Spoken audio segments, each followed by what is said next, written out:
Mesdames, Messieurs, chers téléspectateurs de la télévision du futur, la télévision Proximité Web TV, bonjour, bienvenue chez nous. L'invité du jour est le professeur Anaclet Ndongwa, maître de recherche CAMES. Le CAMES, c'est le Conseil africain et malgache de l'enseignement supérieur. Le professeur Anaclet Ndongwa vient débattre avec nous des questions liées à la liberté de la presse. Le professeur Anaclet Ndongwa va nous expliquer un peu ce qu'on peut entendre de la liberté de la presse.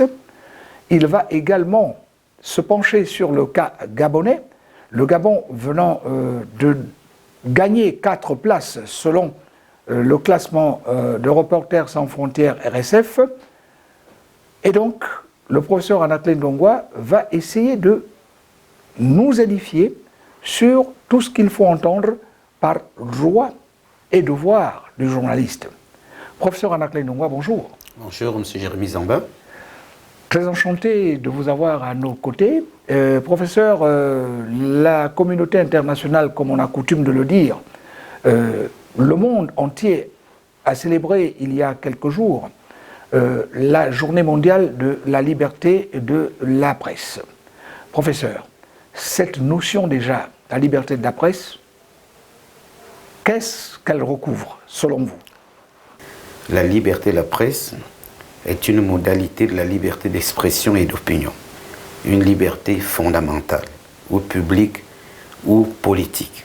Il n'y a pas d'état de droit si la liberté d'expression et d'opinion, dont la liberté de la presse est une composante essentielle, n'est pas effective.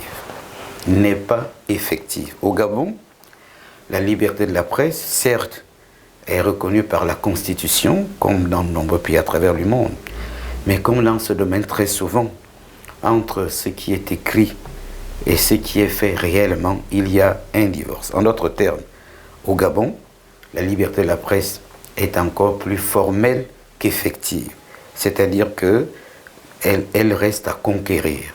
Mais attention, d'ores et déjà, il faut dire à nos journalistes que la notion de la liberté ne veut pas dire faire, écrire tout ce qu'on a envie d'écrire, tout écrire, tout diffuser, tout montrer au nom de la liberté de la presse. Comme toute autre liberté, il n'y a pas de liberté sans responsabilité. Il n'y a pas de liberté sans juste et nécessaire limite. Et ces limites sont fixées par la loi. Ces limites sont fixées par la déontologie et l'éthique, par le bon sens et la décence. Et puis, nous voudrions dire quelque chose. Ici, l'UNESCO, comme vous l'avez dit, a institué cette journée pour que les journalistes se retrouvent entre eux. Qu'ils travaillent pour des organes privés comme pour des médias de service public. Il n'y a pas deux types de journalisme. Il y a un seul journalisme. Les médias publics sont dits publics parce qu'ils sont financés par l'État. Les médias dits privés sont dits privés parce qu'ils sont financés par les propriétaires, les particuliers, vous et moi. Tous font le même travail. Donc, ce qu'il faut regretter d'abord au Gabon, c'est que tout tourne un peu autour du ministre. Quand le ministre n'est pas là, il n'y a pas de célébration de la... Donc, entre termes, les journalistes gabonais doivent se retrouver. Cette journée a été faite pour eux, pour qu'ils se retrouvent, pour faire le point sur leurs conditions de vie et de travail. Et Dieu seul sait s'il y a des choses à dire dans ce pays-là. Et deuxièmement, elle a été aussi instituée pour que les citoyens du monde entier, ceux du Gabon en particulier, prennent conscience que cette liberté existe pour eux. Les journalistes exercent leur métier au nom de tous les enfants de la cité politique qu'est l'État. Justement, professeur, ce que vous venez de dire m'amène à vous poser la question de savoir si vous établissez un rapprochement entre la notion de liberté de la presse et la notion de démocratie. Mais les deux sont liés, comme je le disais, qu'il n'y a pas de démocratie sans effectivité de la liberté de la presse. Tous les enfants de la cité politique ou les groupes sociaux auxquels ils appartiennent doivent confronter leurs opinions et leurs idées, doivent s'opposer sur la gestion des affaires de la cité. Mais à condition que les organes de presse dans lesquels ils le font soient libres, indépendants, pluralistes et prospères. Ils doivent être libres, pas de censure. Ils doivent être indépendants Les journalistes doivent se battre pour avoir un minimum d'indépendance, sans lequel ils sont des propagandistes ou des publicitaires. Ils doivent être pluralistes, pluriels. Tous les enfants de la cité politique, quelle que soit la nature des médias, qu'ils soient publics ou privés, tous doivent donner un temps d'antenne à tous les enfants de la cité ou aux groupes sociaux auxquels ils appartiennent, sur toutes les questions qui concernent la vie de la cité. Il n'y a pas de démocratie sans que les médias soient pluralistes. Enfin, il n'y a pas aussi de démocratie si les médias publics ou privés ne sont pas prospères. Dans un contexte de pauvreté, l'histoire le montre, les journalistes sont exposés à la mendicité. Ventre affamé n'a point d'oreille.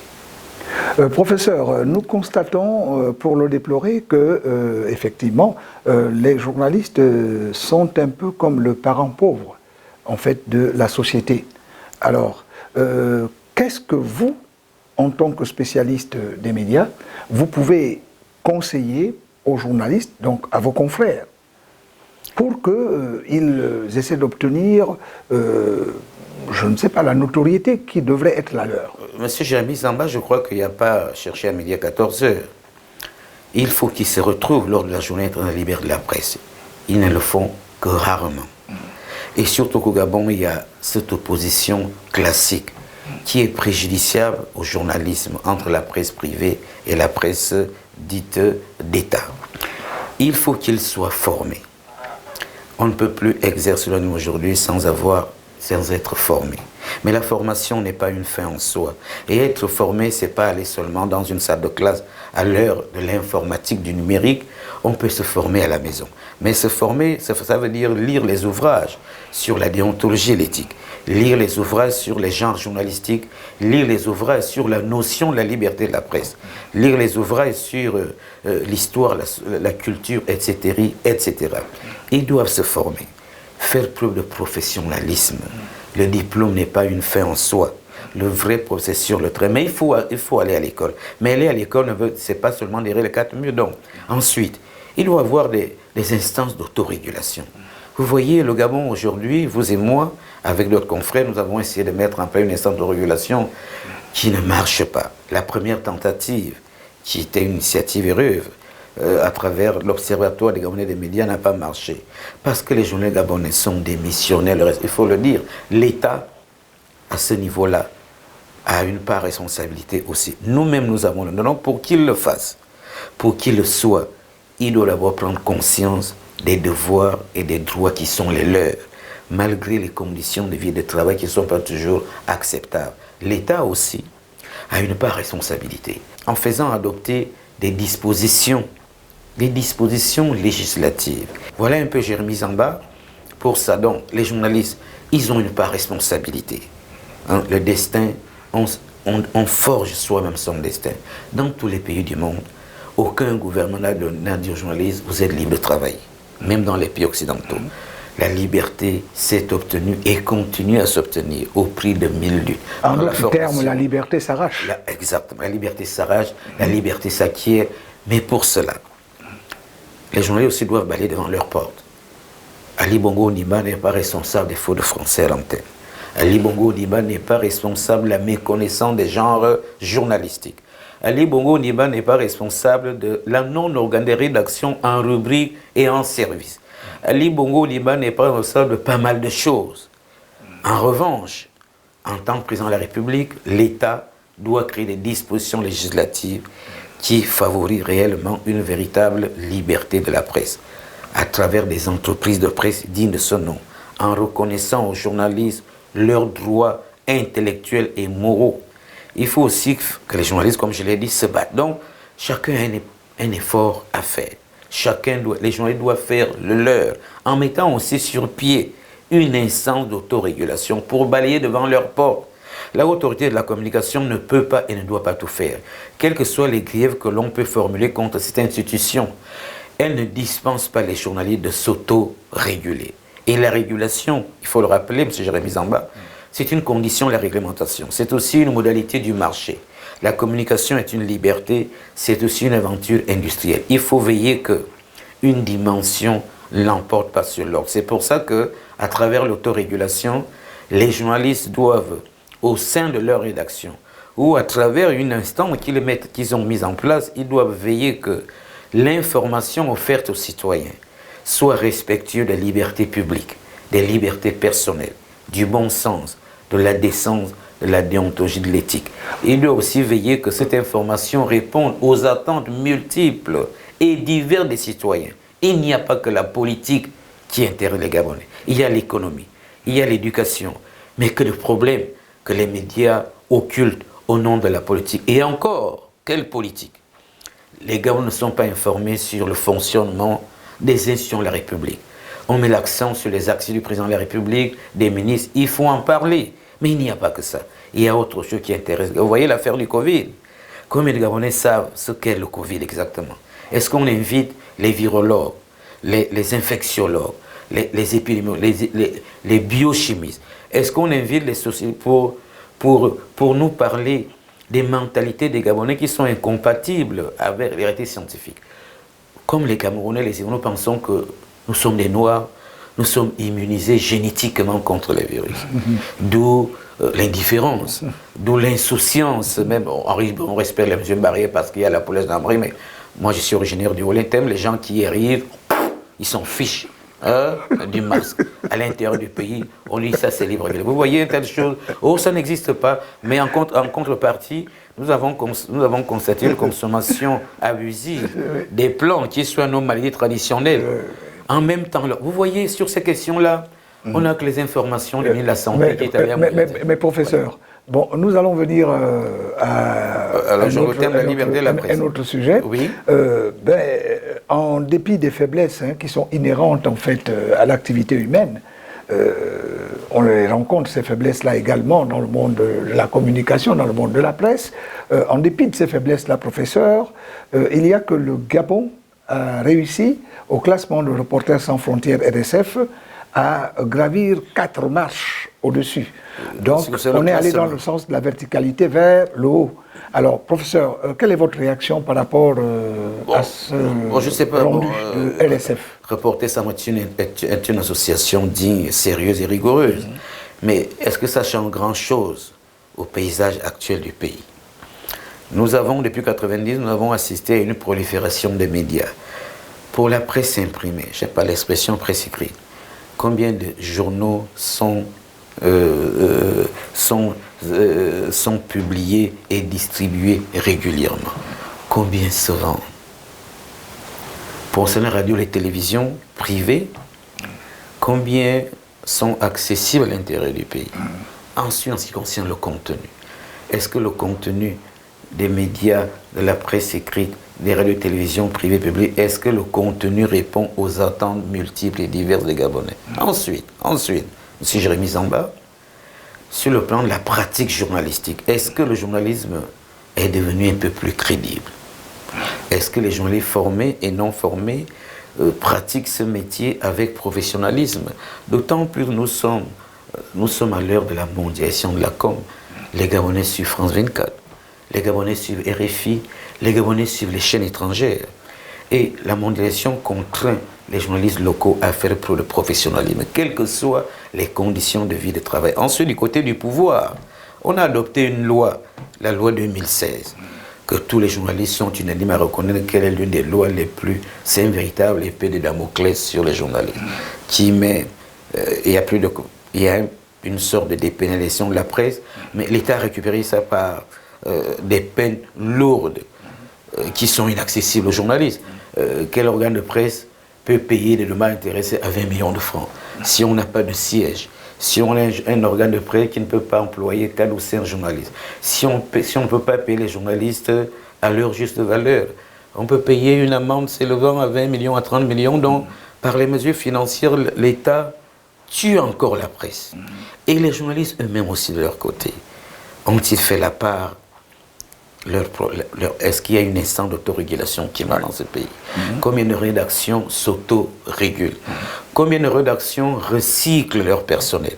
Vous savez combien que dans ce domaine, les techniques évoluent très vite. Combien de rédactions font des choses comme cela se doit? La facilité, la corruption, la monotonie. Et oui, moi je vais faire comme de toute façon, moi, je n'ai pas d'effort à faire, que je n'ai rien à gagner dedans, qui s'inscrivent dans la culture de facilité qui caractérise les Gabonais. Malgré les 4 points qu'on a gagnés, c'est une très bonne chose. Mais, à mon avis, ça ne change pas fondamentalement la pratique du journalisme. Il y a tant de choses à faire, et du côté du pouvoir, et bien entendu du côté des hommes de presse eux-mêmes. Et cela m'amène, professeur, à me demander, sinon à vous demander à vous, puisque c'est vous qui êtes notre invité, si vous établissez une différence entre la période 1990, qui a été la période à partir de laquelle est né le multipartisme, et les périodes actuelles. Bon, dans le domaine de la presse, bien entendu. Je ne posais pas la question en ces termes. Oui. C'était le boom. Une liberté retrouvée, qui a été confisquée sous le règne du parti unique et qui a été retrouvée. Vous savez, c'est comme un enfant à qui on interdit de sortir, une jeune fille qui éclate. Il y a eu des bonnes choses, mais aussi des mauvaises choses. Aujourd'hui, comme le donnent de nombreux spécialistes, l'heure de la vérité a sonné. Pour les journalistes, travailler avec sérieux. Les mythes, les délires, les fantasmes, les rigueurs, c'est terminé. Pour eux aussi, gérer avec rigueur, en faisant appel aux notions de comptabilité, de gestion, de marketing, ainsi de suite. Même si on n'a pas pris ça à l'école, un minimum de sérieux. En faisant appel aux droits administratifs, on ne voulait parler du bon sens. Oui, du bon sens, évidemment. On ne gère pas un organe de presse comme on gère le Sobraga ou la SCG. C'est une entreprise, mais d'un type particulier. Oui. Ensuite, pour l'État, l'heure de la vérité a sonné, il faut que l'État montre autrement que par les discours, par des lois, comme je le disais, législatives, qui reconnaissent aux journalistes leurs droits intellectuels et moraux, par des lois qui font en sorte que les journalistes, comme je l'ai dit tout à l'heure, participent à la propriété, à la gestion des entreprises de presse, par des lois qui favorisent la prospérité des organes de presse. Autrement dit, est-ce que le pouvoir actuel le veut? Je ne suis pas si sûr. Officiellement, oui. Mais à travers les lois qu'on adopte, on a l'impression qu'on veut une chose et son contraire. Les journalistes, évidemment, ils ont aussi et le public gabonais. Et le public gabonais. Et qui a une expression, qui a une démission collective de leur propre destin. On va encore faire comment? La presse est pour eux. Les journalistes travaillent pour eux. Quelles que soient les limites, les faiblesses, ils apportent quelque chose au débat public. Au Danemark, en Suède, en Finlande, il n'y a pas d'instance de régulation officielle. Il n'y a même pas d'instance, une instance d'autorité mise en place par les journalistes. Les citoyens eux-mêmes boycottent les médias, ils adressent des correspondances aux hommes publics, aux directeurs des organes de presse que nous ne sommes pas contents du travail que vous faites. Ils font des propositions aux journalistes. Dans ces pays, la liberté de la presse est une réalité. Par la participation dans ce pays, on a compris que les citoyens ont compris que cette liberté, elle est la leur. Que les journalistes exercent cette liberté en leur nom. Il est temps aussi au Gabon et dans d'autres pays d'Afrique noire que les citoyens le comprennent. En faisant quoi? Radio Gabon, Gabon Télévision, les services publics. On peut aller voir le DG. Il ne faut pas commencer à dire que oh, c'est pas la peine et que ça va marcher. Sortons de la fatalité. On peut adresser des correspondances au ministre de la Communication, on peut faire des marches, on peut boycotter les médias. Il y a trop de politique. Insister, faites des contenus sur l'économie, sur l'immigration, etc., etc. Voilà un peu M. Jérémy Zamba. Donc, il y a eu des choses. Il faut s'en féliciter. La démocratie est une construction de longue haleine. Maintenant, l'heure de vérité, après l'heure de l'euphorie, des fictions, et puis on sait un peu ce qu'on voulait apprendre. M. Nongo a volé de l'argent, il était ministre, on le sait. Jérémy Zamba a volé tourner l'argent, on le sait. Et Amboum a fait ceci ou cela, on le sait. Et Ngongo a volé c'est ça, on le sait. Maintenant, nous voudrions autre chose. Et autre chose qui répond aux attentes de nous. Nous voudrions connaître le fonctionnement des institutions de la République. Vous voyez par exemple quand il y a des élections locales. la presse se contente de dire M. Nongwa a gagné à Oyem. Jérémy Zamba a gagné à Mouila. Mais combien de Gabonais connaissent ce qu'on appelle les conseils départementaux, les conseils municipaux? Combien de Gabonais connaissent même les immeubles qui a pris les ministères et les Libreville, donc le ministère des Finances, le ministère des Travaux publics? Combien connaissent le rôle de l'autorité, la Cour constitutionnelle? Combien de Gabonais savent que vous pouvez porter plainte devant la Cour des insuffisants de la presse? Ah, je ne veux pas y aller, Madame Boran. Aller au Conseil d'État. Aller au Conseil. Est-ce qu'on connaît l'existence du Conseil d'État? Il fait quoi? Ensuite, il y a d'autres sujets. Et même le Conseil national de la démocratie, puisque nous parlons de démocratie et de liberté de la presse. La vie coûte cher au Gabon. Oui. Les Gabonais souffrent par les conditions de vie. Les économistes sont alors que le Gabon est l'un des pays les plus chers du monde. Où, dans ce pays-là, les produits fabriqués localement coûtent même plus cher que ce qui sont importés. Moi, je ne suis pas un économiste, c'est une anomalie. Pourquoi? À Libreville, depuis qu'il y a le Covid, là, que de difficultés pour les Gabonais. C'est une véritable galère pour prendre les transports publics. Voilà les thèmes. Où la Covid, les femmes, il paraît que les femmes sont contentes que les maris rentrent plus tôt, mais que de violents domestiques. Bon, que de violents domestiques, je n'en sais rien. Les élèves qui font 4 ou 5 mois à la maison, quels sont les effets psychologiques, psychiques? De nombreux Gabonais ont perdu leur petit boulot, des Gabonais ont perdu leur travail, elle a 6 enfants, elle n'est pas mariée, elle vendait son petit bistrot, c'est fermé. Ils font comment? Il n'y a pas sur les effets économiques, à Libreville et bien entendu aussi à l'intérieur du pays. Ensuite, le port des masques. Est-ce qu'on s'y adapte? Est-ce qu'il faut s'y adapter? Et nos mentalités, les Gabonais, on est fatigué, et on nous ment, c'est pas sérieux. Voilà une tas de questions sur lesquelles les médias devraient...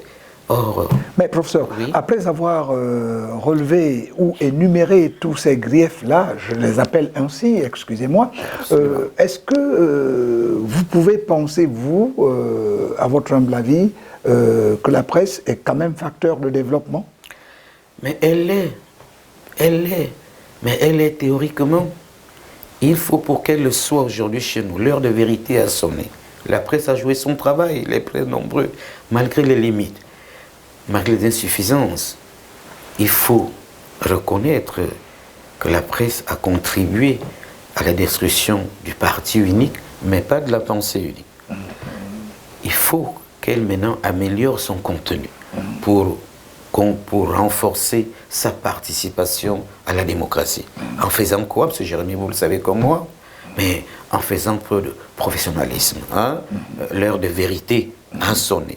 Il faut que les journaux, les médias soient prospères. Il faut qu'ils soient rentables. Et qu'il faut qu'ils se battent, les professionnels, pour un peu plus d'indépendance à l'égard de leur supérieur hiérarchique direct, à l'égard des hommes politiques, à l'égard des propriétaires. Il faut qu'ils se battent pour faire correctement leur travail. J'insiste là-dessus. Les fautes de français, ce n'est pas l'État. La méconnaissance des gens journalistiques, ce n'est pas l'État. Le manque de culture sur les sciences exactes, sur les sciences sociales, ce n'est pas l'État. Aujourd'hui, il y a l'affaire de là-haut du Covid. Combien de journalistes sont allés vers les chercheurs, les sociologues, sur les philosophes, pour leur poser des questions sur nos mentalités qui sont incompatible avec les progrès scientifiques, au moment où dans le monde entier, tous les scientifiques reconnaissent la maladie. Voilà, au Gabon, on dit que, attends, on nous fatigue, est-ce qu'on sait que la maladie existe? On n'en sait rien, vous voyez. Sur toutes ces questions-là, il n'y a rien. Donc, pour que nous avons un mot, ce qui a été fait est un pas important, il faut le reconnaître, malgré les faiblesses. Mais comme le reconnaissent de nombreux observateurs, il faut renforcer le rôle. Mais ce rôle ne peut être renforcé que si l'État mettre en œuvre d'autres dispositions législatives qui reconnaissent la spécificité de ce secteur-là. La loi actuelle, c'est une loi liberticide. Ce n'est pas moi qui le dis, les journalistes eux-mêmes. Il faut aussi les journalistes eux-mêmes balayer d'abord devant leur porte. Avant d'accuser l'État, faisons d'abord preuve de sérieux, de dignité. Journée mondiale de la liberté de la presse, professeur, nous allons terminer par cette préoccupation. On était à la 30e journée, à la 30e édition, j'allais dire. Alors, professeur, quel est le message que vous, en tant que spécialiste de l'information et de la communication, vous apportez à la communauté mondiale, pour ne pas dire à la communauté gabonaise? Pour que ce pouvoir devienne effectif, ils ont fait des choses, il faut le reconnaître. il doit redoubler d'efforts, je ne cesserai de le dire, pour un peu plus de professionnalisme. J'ai l'habitude de dire que il n'y a pas une manière gabonaise de pratiquer le journalisme. Une enquête, c'est une enquête. Un dossier, c'est un dossier. Une analyse, une lettre ouverte, il n'y a pas une manière gabonaise de le faire. Gagnons d'abord ça, par la formation, par le recyclage, par la rigueur, par un minimum de dignité, quelles que soient les conditions de vie et de travail.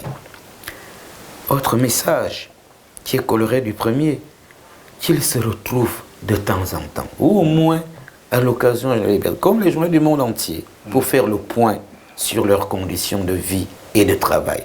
Personne d'autre ne le fera à leur place. Pour mettre au point une instance d'autorégulation qui balaie devant leur porte, pour dire au gouvernement que, voilà, je crois que nous sommes un peu sérieux. Hein? La balle est de votre camp. Donnez-nous ça, donnez-nous ça, donnez-nous ça. Et du côté du pouvoir, bien entendu, il y a des choses qui sont faites. Il y a une subvention qui est donnée. Cette subvention, elle est insuffisante et à mon avis, elle est mal distribuée. On devrait l'élargir, à mon humble avis, aux radios et les télévisions privées, parce que l'équipement coûte cher. On devrait en contrôler un peu l'utilisation, parce que j'ai l'impression qu'il y a un peu trop de libéralité sur l'usage de cet argent-là. L'État devrait augmenter cette subvention parce que la presse, la fabrication des contenus coûte cher. À l'heure de la communication, c'est industrie. Donc, ce que l'État donne est insuffisant. Ensuite, l'État devrait libéraliser le marché publicitaire. Il n'est pas normal que l'Union détienne encore le monopole de la diffusion des petites annonces. Pourquoi ne pas libérer ce marché publicitaire? D'autant que les journaux privés, la presse écrite, les tirages sont insuffisants, hein? Le contenu est limité à la politique, les ventes sont dérisoires, l'aide est mal utilisée, et les radios et télévisions ne sont pas accessibles, ainsi de suite, et mettre l'accent enfin sur la formation. Et là, je vais terminer là-dessus. Il ne faut plus que n'importe qui soit journaliste. Qu'on défonctionnarise cette profession, qu'on le crédibilise. En faisant quoi? Inspirons-nous ce qui se passe au Cameroun à côté de nous. À côté de nous, le Cameroun a pris une nouvelle loi qui dit ceci. Un journaliste, tout citoyen camerounais détenteur d'un diplôme de journalisme obtenu dans une école publique, une école privée reconnue par l'État, ou tout citoyen camerounais titulaire d'un diplôme Bac+5 et qui doit avoir fait un stage dans un organe de presse pendant 5 ans pour s'approprier les techniques journalistiques. Et enfin, la formation n'est pas une fin en soi. Dans notre domaine, la formation est une condition du problème, mais elle n'est pas une fin en soi.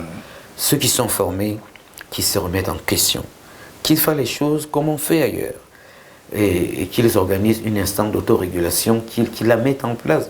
Vous et moi, nous avons participé à une, on ne sait pas si elle a marché. On est déjà un peu découragés, on va essayer encore, parce que parfois les Gabonais, on aime accuser l'État. Les griefs qu'on fait à l'État, faisons d'abord nous-mêmes notre part de responsabilité, que les journalistes gabonais balaient devant leur porte. Nous sommes des gens publics, les gens sont impitoyables quant à la qualité de l'information, de surcroît à l'heure de la... On nous compare avec ce qui se passe à RFI, donc soyons sérieux. Faisons preuve un minimum de dignité, un minimum de rigueur dans le traitement de formons-nous, recyclons-nous, hein, mettons-nous au diapason des autres. L'État aussi qu'il fasse sa part responsabilité, autrement que par l'affirmation des valeurs constitutionnelles. Voilà, c'était le dernier mot, la conclusion du professeur Anaclet Ndongwa, qui est maître de recherche CAMES. Le CAMES, c'est le Conseil africain et malgache de l'enseignement supérieur. Nous l'avions sur Proximité Web TV en invité aujourd'hui. Mesdames et messieurs, l'on parlait de la journée mondiale de la liberté de la presse. Merci pour l'attention que vous continuez d'accorder à notre chaîne et à très bientôt.